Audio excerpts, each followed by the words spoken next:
Hello and welcome to week 3 of ECON. And you'll notice, hopefully quickly, that this is a newly produced video, not one that I recorded 3 years ago for the other ECON class.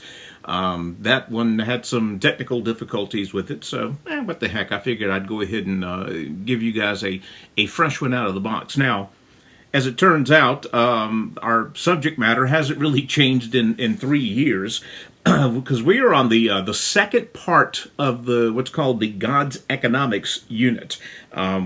Again, as we mentioned last week, there is a sect of Christianity today. I shouldn't say a sect, but I mean there's a thought in some Christian circles of Christians that it is impolite to talk about wealth or money or anything like that. It's just something you don't talk about in polite company.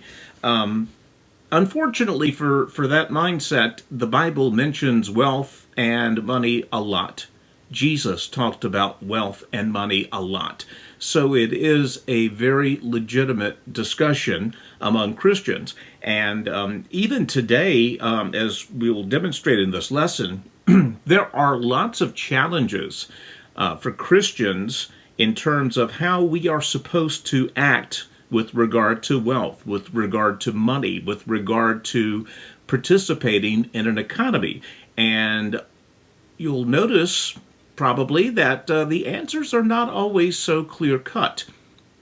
Welcome to the Christian life. No one ever said it would be easy. Last week we focused on the biblical words that have to do with wealth, poverty, money. Today we're going to sort of track Christianity post-Bible. That is to say, starting from the very early church. The book of Acts covers that, of course.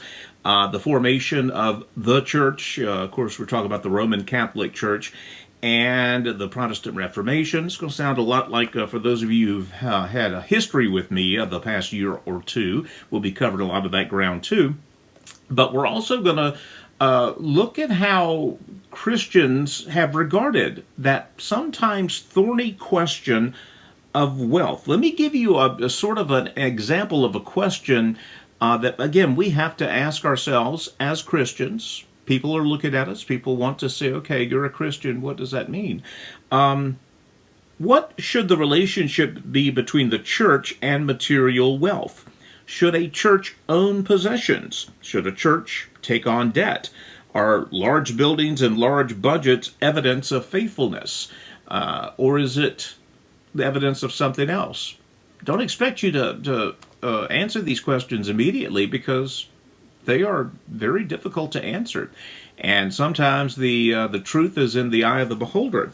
We're going to start off with Acts. The book of Acts, of course, chronicles the days after Christ's resurrection and ascension into heaven and the formation of the first church, the Christian church. And it is in the book of Acts that we learn how these first apostles lived in church. And it's amazing at how this has been misrepresented. I will read a little bit from Acts. The congregation of those who believed were of one heart and soul, and not one of them claimed that anything belonging to him was his own, but all things were common property. And with great power the apostles were giving testimony to the resurrection of the Lord Jesus, and abundant grace was upon them all. For there was not a needy person among them. For all who were owners of land or houses would sell them and bring the proceeds of the sale and lay them down at the apostles' feet, and they would be distributed to each as any had need. Now, if you know economic systems and you remember our little continuum of, free market over here, communism over here, socialism, that's communism. It is the root word of communism is commune, where people work for communal good. So yeah, that's what they had in Acts. And it is amazing today, the number of people who are sort of favor this approach more than this approach. It is amazing the number of people, usually non-Christians, but sometimes Christians, will point at the book of Acts and say, well, look how the first church lived. Why are you opposing my theories on communism if you were a Christian? Because these are how the first Christians lived. Well, there's one simple counter to that. This was voluntary. They did this because they wanted to. Communism is not voluntary. If you are born or move to a nation that uses communist economic principles, then you don't have a choice except to live like this. Forced distribution of scarce resources in a voluntary setting is one thing. In an involuntary setting, it is something else entirely. Again, the fact that the apostles willingly sold their stuff and used it for the communal good makes all the difference in the world. If they did not want to do that, they did not participate in that faith community. It was not compulsory. Another thing we learn from Acts is, again, much like Jesus, a whole lot of very intentional mentions of helping the poor. The widows, of course, of the time got no government assistance. And, of course, at that time, women could not legally own property. So if you were a widow and you did not have, your husband did not have a brother to take care of you, or you did not have an adult son, you couldn't own property, you were out of luck. And the first church was very purposeful about caring for widows. There's also recorded that they were able to help during a famine in the region at one time. So again, helping the needy, helping those who need it, is a thing. And it is supposed to make Christians very conspicuous. You can see where the gospel of Jesus would have appeal among the poor people. Again, because the poor are addressed. We'll talk a little bit more about the mindset of poverty as it pertains to politics and economics later. But again, suffice to say that in Acts, the first Christians were very, very dedicated to helping the poor. They saw that as one of their callings.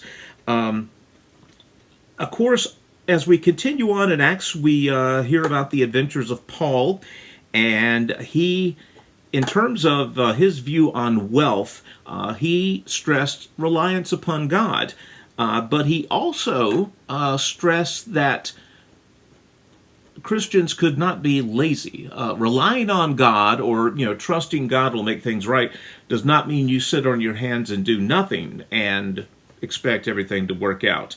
In 2 Thessalonians, he very directly addressed the problem of Christians not working and thus not providing for their own needs as they should. Again, what's the old trope? The greatest love in the world is the love you have for yourself, because you cannot possibly love anyone else unless you love yourself and are taking care of yourself. And again, you can see where that would make sense. If I'm going to be part of this commune, as it were, and I don't work, I'm not contributing to the commune, so I'm not a very good member of it. But again, by that same token, you've got to work, you've got to produce, you've got to do something. James tells us later that you can't work your way into heaven, and we get that. Again, that Christian understanding is that we cannot work our way into heaven. Grace is freely given. But we are expected to make godly efforts. James admonished his believers to engage in business activity with humility, subjecting themselves to the will of God at all times. So, again, there is the expectation that you do have to contribute something. Everyone's a little different, of course. Some will contribute more. But you are not to assume that that's going to get you into heaven. Although, again, some of the ancillary benefits of being generous with your time, money, and energy is that as God has given to you, you give to others. And when you give, you're emulating God. You're getting a little closer to God. Over the intervening centuries, Christians have gone really from one extreme to the other in terms of their views on wealth. Everything from advocating absolute poverty to glorifying possessions. It's been, at various points of history, a little bit of everything for Christians. Very early on in the church, the early church fathers warned against greed and the accumulation of wealth. They decried the practice of usury, which is lending money. Of course, the Bible had a lot to say about lending money. Suffice to say, the Christian view on lending money is is to, at very best, to be cautious of the whole thing. Polonius' advice to Laertes, neither a borrower nor a lender be. That's a pretty good one. Early on in the church, as we move a couple of centuries forward and Christianity is no longer on the outs, it's very much accepted. And, of course, with the conversion of Constantine, the Roman emperor, to Christianity, it became the cool religion. An odd undercurrent formed in Christianity at this point from people who were so used to worshiping God under duress, that is to say, doing it sometimes in secret, in private, basically putting themselves at risk for worshiping God. They could not get used to the fact that they were now the cool kids in the hall. They could not get used to the fact that they no longer had to pay a price for their Christianity. And so they basically, in many cases, took a vow of poverty, sold all their stuff, and sort of retreated into the wilderness regions. Many of them got together and formed the first monasteries. They were monks. They voluntarily lived a life of poverty, prayer, fasting. Again, what subsistence production they did, farming and livestock and whatnot, was done for the communal good. They intentionally formed very small communities who were Christian, but who thought that you could not be a Christian while living in the world with all of its money-making, greed, or something. They separatist movement. And when Christianity became the official religion of the Roman Empire, there was quite a bit of rise in monasticism, even female monasticism, think nuns, who thought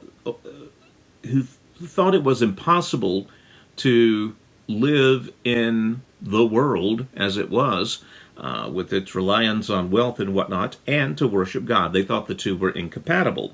What began as a movement of penance became a way for some to try to, work their way into heaven. Of course, that's not the way it's done either. But while all this was happening, the church, the Roman Catholic Church, was becoming big. Very, very big. As Christianity became the official religion of the Roman Empire, even as the Roman Empire in and of itself was falling, the church was growing. So, first century, church meant communal living, selling all you had, very suspicious, I guess we could say, of conspicuous wealth. Then this church becomes the wealthiest entity on planet Earth, by far. And of course, in history, we talked about, over the next 1,000 years, the problems that sometimes created, where popes directed economies that controlled, 30% of the economic activity of the world. Again, there's going to be corruption in that because they're human. And of course, the corruption at the spiritual level led directly to the Protestant Reformation. We're not going to rehash all the reasons behind that. One part of the Protestant Reformation, again, was the leeriness at looking at this church that is supposed to promote Christian living with humility and whatnot. And a lot of Protestants saw that, how can you possibly live in humility when you are so rich as a church?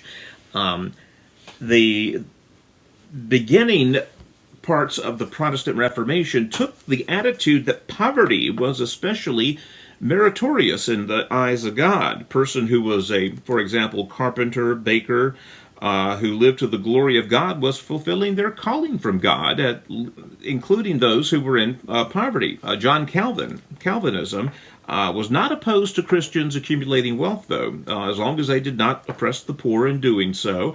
Many Quakers from that sect, you can remember how devout they were. Many of them were very successful business owners. Even then, they saw the value of hard work, but they also, again, were very, very leery about, or very, very purposeful about, helping the poor. I hope you're starting to see some commonalities here. As the Protestant Reformation moved to the New World, the number one influence really on what we would call Christian culture at the time, and even today, were the Puritans of 16th and 17th century England. Many of them, of course, settled in the Massachusetts Bay Colony. They did as much as of any other group to shape the view of American Christians about faith and money and how they intersect. On the whole, Puritans saw money as a good thing because it comes from God. Therefore, all things that come from God must be good. They very much represented or stressed the fact that we are, and here's that word again, stewards. That the money ultimately belongs to God. And it's ours only for a short time. We are to be good stewards of this money. They believe that using one's God-given talents to earn money was faithful stewardship. The more money you had, the more good you could accomplish, the Puritans say. So you think of them as very, very strict and moralistic, and they were in many ways, but they saw any success you had as a gift from God. To Puritans, poverty could also be a gift from God insofar as that state made you rely on God a little bit more than you would ordinarily. They had a very practical view of poverty, as it were. It was not punishment from God, but it could actually be used to God's benefit, to God's glory. And they understood that money could become dangerous if it replaces God. The Puritans were very keen about that. Money can cause a person to rely on himself instead of God, of course. The Puritans really honestly sought a balance. Their priorities of hard work, simple, straightforward lifestyle, and general moderation led to economic success, but you hear these qualities that we still kind of revere today, don't we? This is kind of what we go, yeah, that's the way it should be. That's a Puritan mindset. Plan your economic activities, but know, again, that it's eventually in God's hands. As America became America, in more than just name, the question between Christian influence on economics began to change. Of course, the question of slavery was a huge question. Again, generally speaking, churches in the South found a way to apologize for it because it was such a crucial part of the economy. Christians who were not tied to this part of the economy elsewhere saw it more clearly for what it was. It was ultimately Christian views on the nature of man in the eyes of God that brought slavery down. Just remember that. As American industries grew, the nation, of course, changed, and many Christians in the late 19th century in particular began to be very conspicuous about taking up social causes even beyond the church. That's when we saw the YMCA being formed, the Young Men's Christian Association.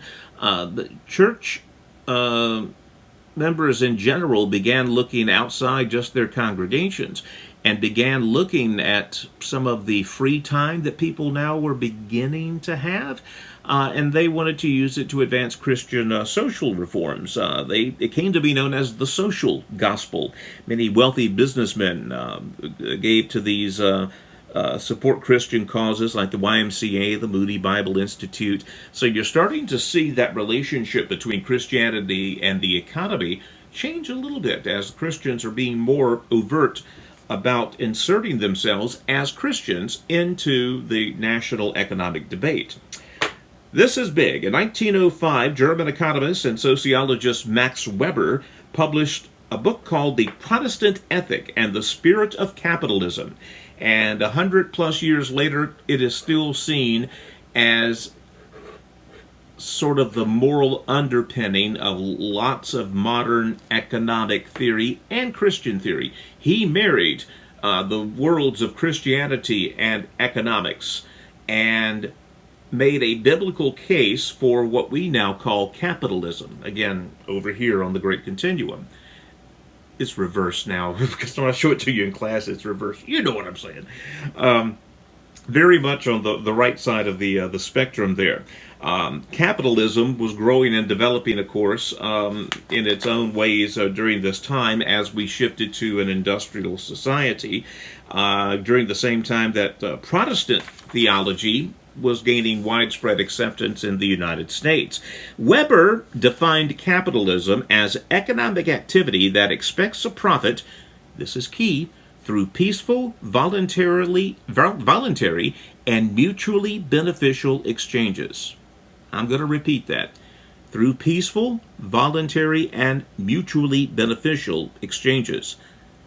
Those are three musts if you're going to call it capitalism, the real kind of capitalism. He held that capitalism was the rational result of a pursuit of economic gain. You've probably, if you haven't seen the movie Wall Street, you've probably heard the reference, greed is good, so says the bad guy in Wall Street. What he was saying inelegantly was that the pursuit of profit produces good things. Again, remember our old boy Adam Smith? It's not through the benevolence of the butcher, the baker, the brewer that we get our evening meal, but from their attention to their enlightened self-interest. The baker is not giving us bread out of the goodness of his heart. He's selling us bread because he wants to eat too. Because he's looking out for his interest, we have bread to buy. That kind of thing. If there were no bakers doing that, there's no bread to buy. So, again, through that pursuit of economic gain, if you're doing it right, it produces something positive for others. If it doesn't, then you don't get any economic gain. A couple of bullet points here, from Weber. The idea of seeing one's vocation in life, not just service within the church, as a calling is sort of traced back to Weber and his views. The belief that discipline and hard work, the Protestant work ethic, which led to making money, creating value, were legitimate ways to honor God and to fulfill one's calling. I'm going to expand on that just a little bit. Weber was of the belief that a person pursuing their own enlightened self-interest and producing a product that people consumed and voluntarily exchanged currency for, that in and of itself honored God, as long as you were doing it upright and honest. So, in that respect, just doing what you're doing is not only a calling, but it is pleasing to God. So you see how we're changing the definition. He rejected personal luxury. He said that led businessmen to invest their profits in things other than the further growth of their business. Again, you can hear some of that old Puritanism coming out in him, nothing too excessive, too fancy. Weber also believed, and this is where I love him the most, libertarian that I am, he believed in the ultimate worth of the individual, which led to greater economic activity, which also led to a commitment to political freedom, which in turn creates greater economic activity. Remember our old battle, freedom versus security, that we talked about a lot in government? Weber applied a lot of this to economic theory as well. The freer you were, the more you could do. Simple as that. If you were safe but not free, then that safety doesn't really mean much, does it? Capitalism grew over the next several decades because, quite frankly, it is the most effective way that we've come up with to conduct business and to make a profit. It is also the most moral. Simple. Why? Voluntary. There's that word again. You voluntarily exchange currency for goods and services, or goods and services for goods and services, through mutually beneficial exchanges. When it stops being voluntary and it stops being mutually beneficial, it stops being capitalism. So a couple of other philosophies to throw at you here. While Weber's was the one that really took hold here in the U.S., there's also liberation theology. This adopted Marxist thought, or communist thought.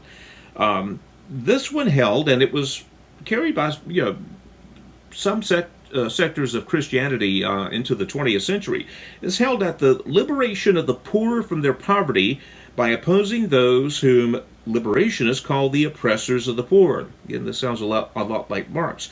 To the liberationists, the oppressors are the capitalists. They say that Jesus was on their side in this. And I would say No, not really, because Jesus did not come to bring a political revolution as these people were arguing. He disappointed all of those in his day who really wanted him to bring about a political revolution. And when capitalism is operating like we just described capitalism, voluntary, mutually beneficial, it's not exploiting people, it's not oppressing anyone. Capitalism has been the way that many people have gotten out of poverty. Matter of fact, there's never been a greater vehicle for getting out of poverty than capitalism. The number or the percentage of people living in dire poverty in the world over the past 50 years has plummeted. Yes, there's still a lot of work to be done, always will be. But in terms of people living in mud huts and not having running water, that is a much smaller number than it was 50 years ago.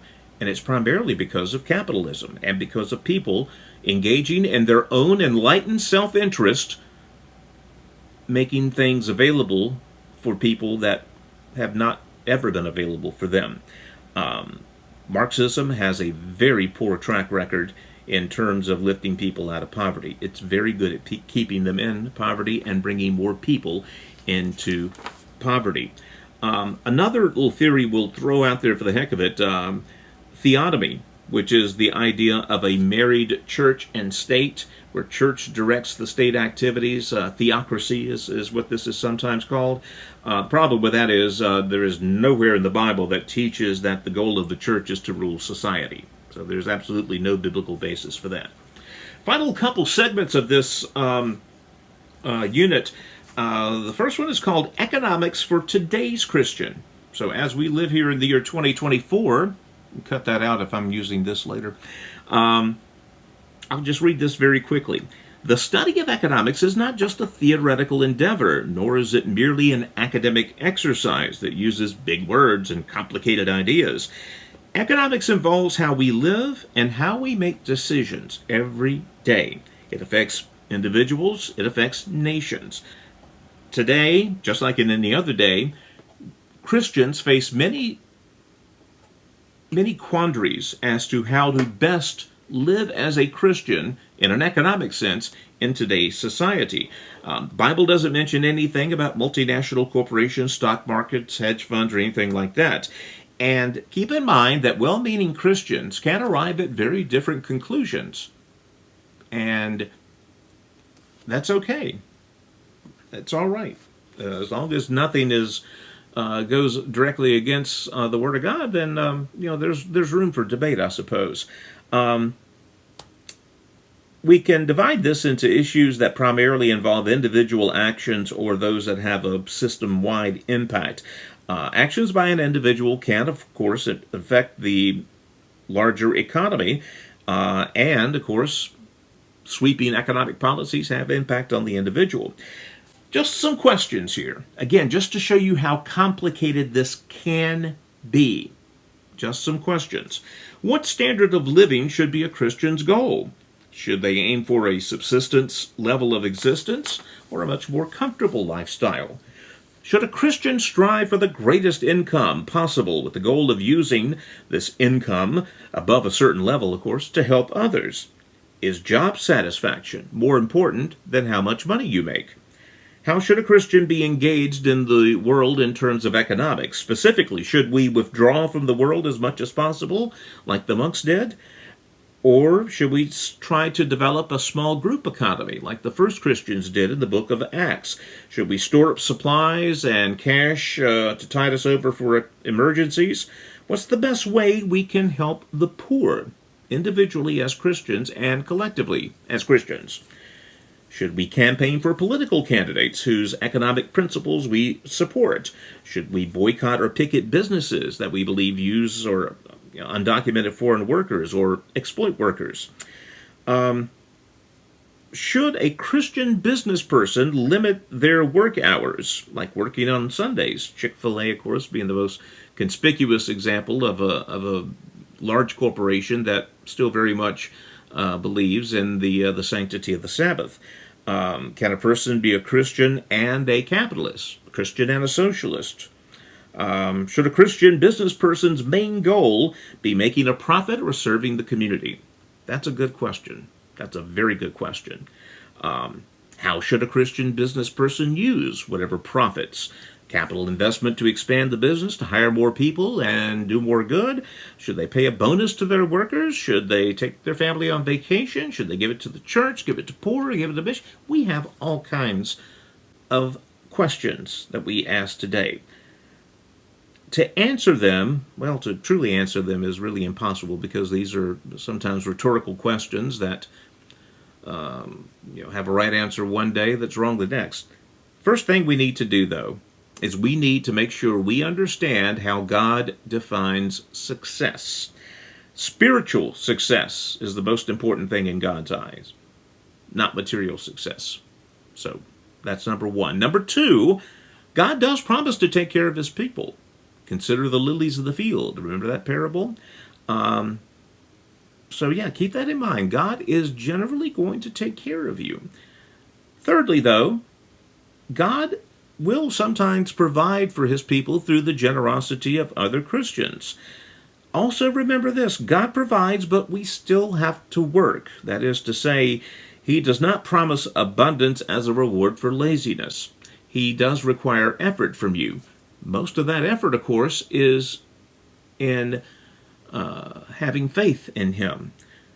God indicated early on that his will for abundance can be destroyed or thwarted by disobedience.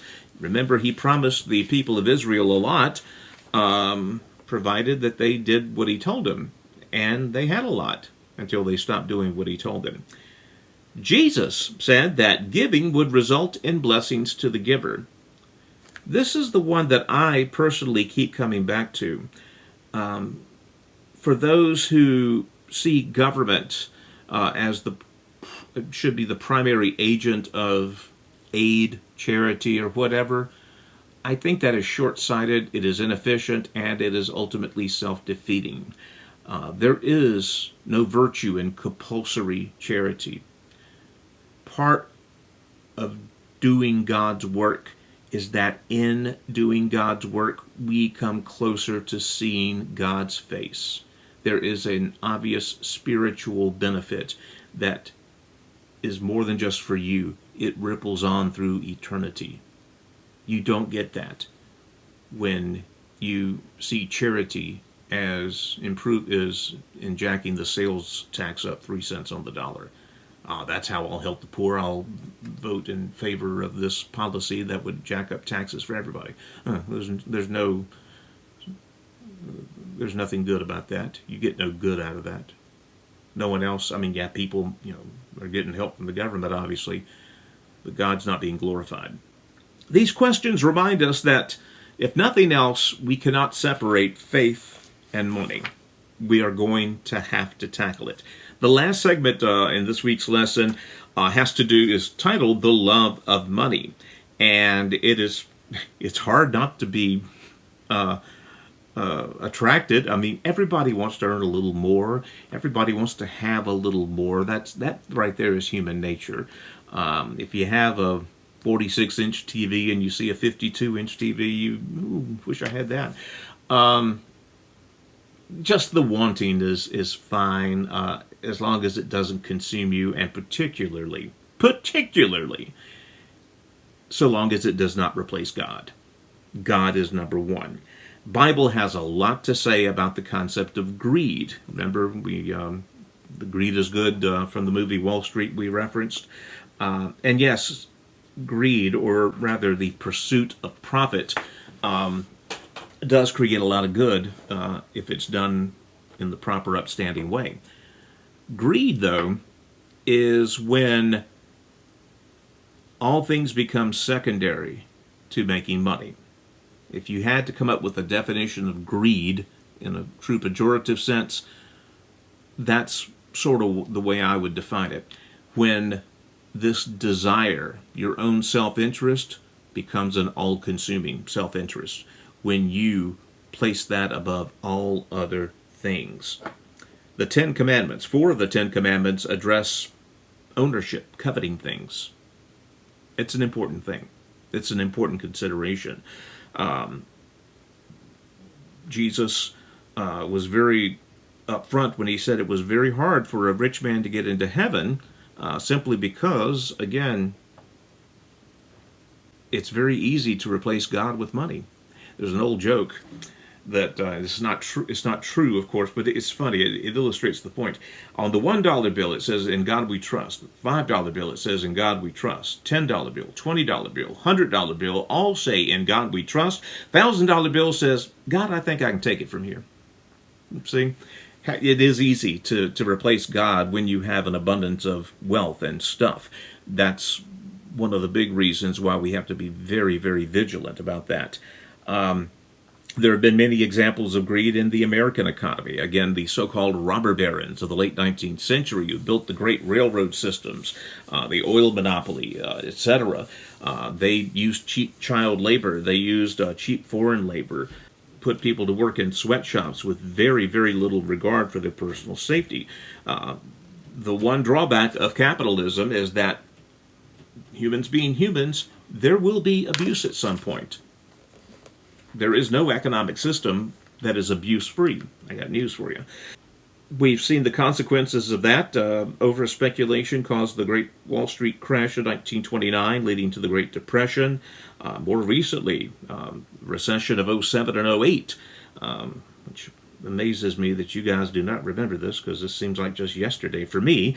One of the biggest contributing factors of that were people trying to buy homes, real estate that they ultimately could not afford.